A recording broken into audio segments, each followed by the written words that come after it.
बड़े बुजुर्ग कह गए हैं कि वक्त का खेल निराला होता है, लेकिन बिहार वालों हम आपसे कह रहे हैं कि आपके यहां इस बार वक्त का खेल निराला होगा। अरे निराला ही होगा ना, वरना आईपीएल छोड़कर आधी रात को आदमी संसद की कार्रवाई टीवी पर काहे देख रहा हो। मतलब आम आदमी समझ ही नहीं पा रहा है कि आईपीएल में ट्रेविस हेड, निकोलस पूरन जो छक्का चौका मार रहे हैं उसमें ज्यादा मजा है, या संसद में सांसदों में चर्चा हो रही कि भैया सुधांशु त्रिवेदी ज्यादा तीखा बोले। नहीं यार, इमरान प्रतापगढ़ी की शेरो शायरी में ज्यादा दम था। दोनों में रोमांच कहां ज्यादा है वो आम आदमी डिसाइड नहीं कर पा रहा। दोनों साइड अपना अपना फैन फॉलोइंग बटा हुआ है, लेकिन इन सब के बीच में वक्फ संशोधन बिल ने एक बात तो तय कर दी है कि इस बार बिहार में सरकार जो है वो वक्फ पर ही बनेगी, और वो इसलिए क्योंकि नीतीश कुमार ने बिल का समर्थन कर दिया।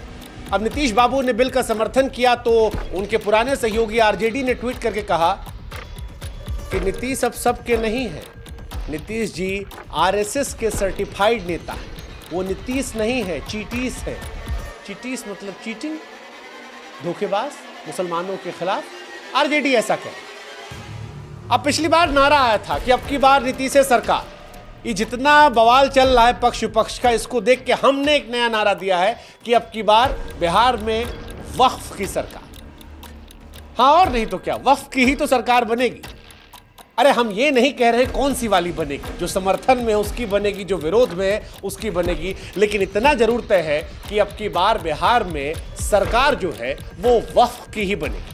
वो बिहार जहां पर जात पात के आधार पर चुनाव होता है, इस बार वहां पर वोटिंग जो है वो वक्फ के इर्द गिर्द होगी। इस बार का बिहार का चुनाव हिंदू मुसलमान पर होगा, ये बात तय है, और उसमें जबरदस्त तरीके से जुबानी चौके छक्के लेंगे, जैसे आईपीएल में लग रहे हैं। अब आईपीएल को थोड़ा हमने बदल दिया है। आईपीएल मतलब इंडियन पॉलिटिकल लीग, और इस बार लीग का मैच जो होगा वो बिहार में होगा, और वहां पर जुड़ेगा वक्फ संशोधन बिल। वक्फ संशोधन बिल जो है वो पास हो गया। सत्ता पक्ष की तरफ से सुधांशु त्रिवेदी ने जबरदस्त तरीके से वाक्य विन्यास, मुहावरों, छंदों से बिल की शान में कसीदे पढ़े। बीजेपी वाले, आरएसएस वाले सीटी मार रहे थे, कह रहे थे भैया सुधांशु जी से बढ़िया इतिहास पर कोई नहीं बोल सकता। तो विपक्ष की तरफ से बैटिंग करने आए इमरान प्रतापगढ़ी। उन्होंने भी अपने नुक्तों से, अपनी उर्दू से, अपने शायरी से एक तरकश से तीर निकाले। सरकार पर दे दनादन बात रखी, और आधी रात को जिसने भी चर्चा सुनी वो इन दोनों के बीच में ज्यादा बेहतर कौन था इस बात पर संवाद करता रहा कि यार कौन ज्यादा बढ़िया, सुधांशु जी ज्यादा बढ़िया बोले थे क्या इमरान प्रतापगढ़ी ज्यादा बढ़िया बोले थे। लेकिन इन सारी कहानी के बीच में वक्फ संशोधन बिल का जो सबसे इंपॉर्टेंट हिस्सा है वो बिहार से जुड़ जाता है। वो बिहार जहां पर नीतीश कुमार मुख्यमंत्री हैं और इस साल विधानसभा के चुनाव होने वाले। ये बात हम इसलिए भी कह रहे हैं क्योंकि देश के गृह मंत्री अमित शाह साहब कहते हैं कि 2014 में चुनाव से पहले कांग्रेस वक्फ को लेकर बदलाव करती है। वो बदलाव चुनाव को ध्यान में रखते हुए करती है। अगर कांग्रेस ने बदलाव नहीं किए होते तो आज ये बदलाव नहीं होते।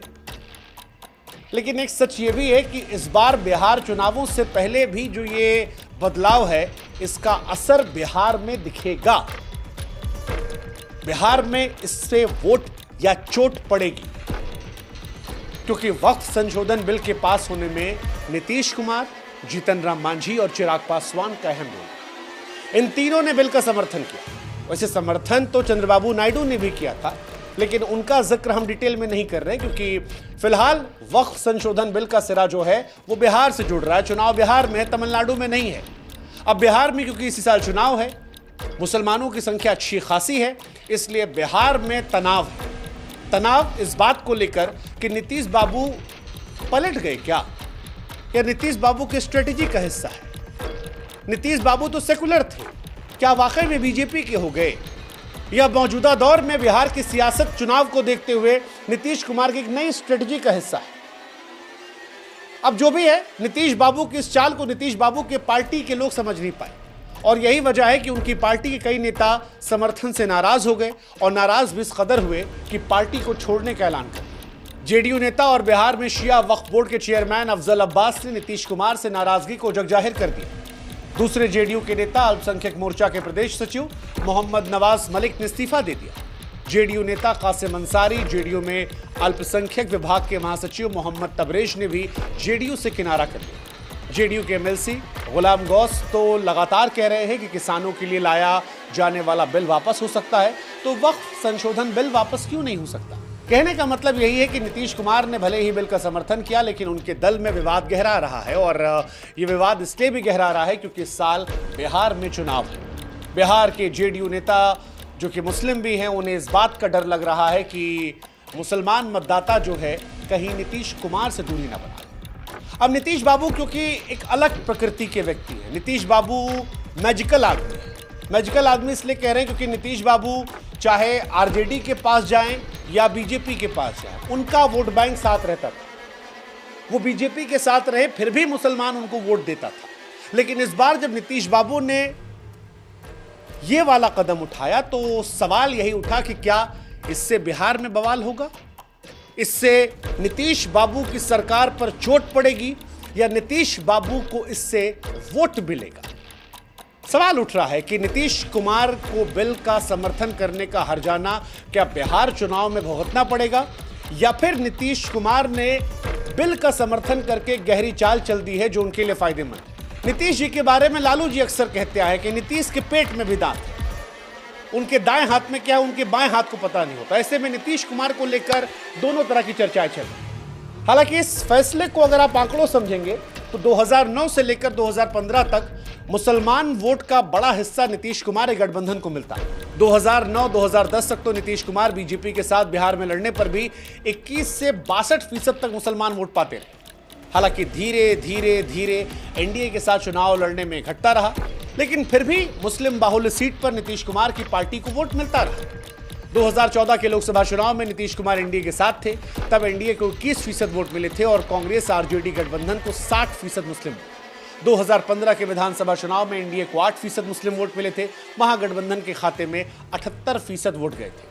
2019 के लोकसभा चुनाव में दुर्गति और ज्यादा हो गई, एनडीए को महज 6% मुस्लिम मतदाताओं ने वोट दिया, जबकि महागठबंधन को 77% मुस्लिम मतदाताओं का वोट मिला। 2020 के विधानसभा चुनाव में नीतीश कुमार को झटका लगा। बीजेपी के साथ लड़ने के बावजूद एनडीए को केवल 5% मुसलमानों के वोट मिले, जबकि 76% वोट कांग्रेस आरजेडी गठबंधन को मिले। अच्छा, वक्फ का समर्थन चिराग पासवान की पार्टी ने भी किया है, जिन्हें 2020 के विधानसभा चुनाव में केवल 2% वोट मिले। तो क्या यह माना जाए कि नीतीश कुमार ने जो ये समर्थन किया है, ये सोच समझकर किया है? क्या उन्हें इस बात का एहसास था कि पहले से ही वोट नहीं मिल रहा है, मुसलमान वोट दे नहीं रहा है, क्या हिंदुओं को अपने पाले में लाया जाए? क्योंकि बिहार में जातिगत चुनाव अगर होता है तो आरजेडी कांग्रेस को फायदा होगा। यूपी बिहार की पॉलिटिक्स का ये एक बड़ा हिस्सा है कि अगर हिंदू वोटों में डिवाइड होता है तो सीधा फायदा विपक्ष को जाता है, लेकिन अगर हिंदू मुसलमान हो जाता है तो बीजेपी के लिए रास्ता आसान हो जाता है। क्या वक्फ बिहार में इस बार वही करेगा? अब इससे क्या होगा ये तो वक्त बताएगा, लेकिन इस बात को हर कोई जानता है कि बिहार की राजनीति में जाति का रोल जबरदस्त है, जबरदस्त है। इसीलिए नीतीश कुमार के इस फैसले को लेकर एक सवाल ये उठ रहा है कि क्या मुसलमान वोटर को मनाने की जगह वो हिंदू वोटर पर ध्यान दे रहे हैं। समझाते हैं आपको, थोड़ा और गुड़ागड़ी समझाते हैं। बिहार में 243 सीटें हैं, जिसमें 17.7% मुसलमान हैं। मुसलमानों में 12.9% पसमानदा मुसलमान है। वही पसमानदा जिनकी वकालत सरकार वक्फ संशोधन बिल में कर कि उनका हक न मारा जाए, इसलिए बिल लाएगी। खैर, सारी कहानी जो है वो मुसलमानों के इर्द गिर्द घूम रही है। जैसा कि पहले ही कहा था कि इसका एक सिरा बिहार से जुड़ता है, तो बिहार में मुस्लिमों को हक में करने के लिए एड़ी चोटी का सबने जोर लगा। तेजस्वी पहले ही इफ्तार करके इंशाअल्लाह का नारा लगा चुके हैं। कांग्रेस मुसलमानों के हितैषी लगातार खुद को बता रही है, तभी तो बिहार के किशनगंज से कांग्रेस के सांसद वक्फ बिल के खिलाफ सुप्रीम कोर्ट तक पहुंच गए। बीजेपी भी चाहती है कि भले ही थोड़ा सा ही सही, मगर मुसलमानों का वोट उसे अगर मिल जाए तो सौगातें मोदी जैसी योजना चल जाएगी। बिहार में सबसे ज्यादा सौगातें मोदी बांटी गई है। इस बार तो इंपैक्ट प्लेयर के तौर पर बिहार की राजनीति में प्रशांत किशोर भी उतरे, उन्होंने भी पूरा दमखम लगा रखा है। ऐसी स्थिति में सवाल यह है कि बीजेपी और नीतीश कुमार की स्थिति क्या हो। सवाल यह भी कि क्या प्रशांत किशोर मुसलमानों का वोट आरजेडी से काट पाएंगे? कांग्रेस और आरजेडी से छिटक कर मुसलमान जो है वो पीके के पास जाएंगे, जो कुछ होगा वो वक्त बताएगा, लेकिन एक बात जो हमने भी अब पहले आपसे कह रखा था कि बिहार में इस बार सरकार वक्फ ही बनाएगा। इधर वाला उधर वाला वो चुनाव के बाद बताएगा। लेकिन फिलहाल बिहार में अगर मुसलमान मतदाताओं की बात करें तो सीधे सीधे 243 विधानसभा सीटों पर 29 सीटें ऐसी हैं जहां पर मुस्लिम मतदाता 20 से 30% है। 7 सीटें ऐसी हैं जहां पर 30 से 40% मुसलमान है। 11 सीटें ऐसी हैं जहां 40% मुसलमान जो है वो निर्णायक भूमिका में रहते हैं। और यही वजह है कि बिहार में विपक्षी दल मुसलमानों को लुभाने के लिए बार बार कह रहे हैं कि वक्फ बिल मुसलमानों के खिलाफ है। बिहार के चुनाव में वक्फ का मुद्दा इसलिए भी अहम रहेगा क्योंकि बिहार में सुन्नी वक्फ बोर्ड के पास 2900 संपत्तियां हैं, जबकि शिया वक्फ बोर्ड के पास केवल 327। इन संपत्तियों को लेकर कई विवाद ऐसे हैं जो अदालत में लंबित हैं। सुन्नी वक्फ बोर्ड की चेयरमैन की माने तो सिर्फ पटना में ही 300 से ज्यादा वक्फ की संपत्तियां हैं, जिनमें 250 से 300 मामलों की सुनवाई वक्फ ट्रिब्यूनल और हाईकोर्ट में चल रही है। वहीं शिया वक्फ बोर्ड के चेयरमैन की माने तो शिया वक्फ की 327 में से 117 संपत्तियां पटना में है। 137 संपत्तियों के विवाद वक्फ ट्रिब्यूनल में, जबकि 37 हाईकोर्ट में लंबित है। कहने का मतलब यह है कि वक्फ का जो सिलसिला संसद भवन से शुरू हुआ है वो बिहार की सड़क तक जाएगा। बिहार की राजनीति में वक्फ राह की तरह बैठ गया है, जो तब तक नहीं टलेगा जब तक बिहार का चुनाव हो नहीं जाता।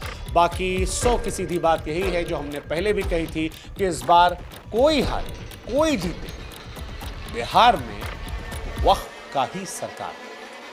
किसका बनेगा वो आप हमको कमेंट सेक्शन में बता दीजिएगा। और जाते जाते ये भी बता दीजिएगा कि सुधांशु त्रिवेदी और इमरान प्रतापगढ़ी में किसका संबोधन सुनकर आपको आनंद जा रहा था। क्या आपने भी आधी रात को आईपीएल के बाद सदन की कार्रवाई को टीवी पर देखा था, सुना था? क्या होगा बिहार में अब की किसका सरकार? कमेंट सेक्शन कर रहा। जय हिंद, जय भारत। बाकी मिलते हैं बिहार में।